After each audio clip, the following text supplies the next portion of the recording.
Do you have credit card debt? If you answered yes, just know that you are not alone. That's for sure. The credit card debt in America now exceeds $1 trillion. And with federal student loan repayments about to kick back in, money is certainly top of mind for a lot of folks. Yeah, and to help better budget and be prepared, we're joined by Al Riddick, the president of Game Time Budgeting.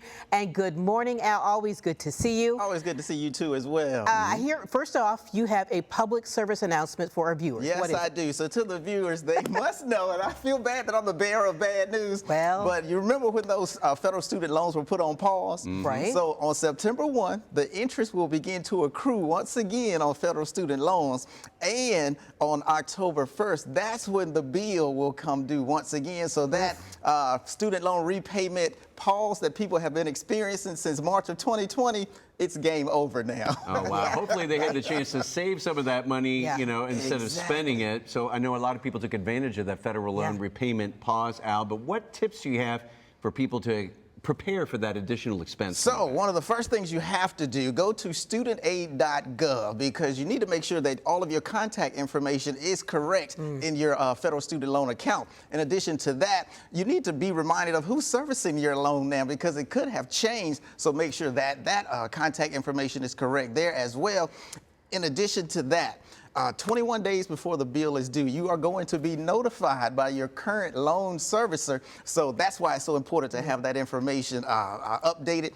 And last but not least, when it comes to repaying that bill, right, I always say use September as a practice run, right? Because the bill is going to be due in October. So why not sit down, and I apologize for cursing on TV, and create a budget, right? Oh, budget. Yeah, so that is a bad word for a lot of people. Because you got to know what's coming in and itemize what's going out. Right. And if you have not enough space between income and expenses, it's time to make some behavioral changes, if I can say it that way. Yeah, and I've heard a lot of people talk about cutting expenses to save money, but I'm curious to know your thoughts about that, cutting expenses. So, just to be honest, trimming expenses is one of the easiest ways to improve cash flow. However, it's a finite amount of the cutting that you can do, right? However, when you talk about increasing your income, I get a little bit more excited about that, because there are infinite possibilities to increase income as compared to cutting expenses. So if you're going to put your energy anywhere, focus on improving your income or growing that number, which will help you create better options with your money. All right. Well, Al, one thing I noticed that was really surprising to me is that credit card debt continues to increase even with all the inflation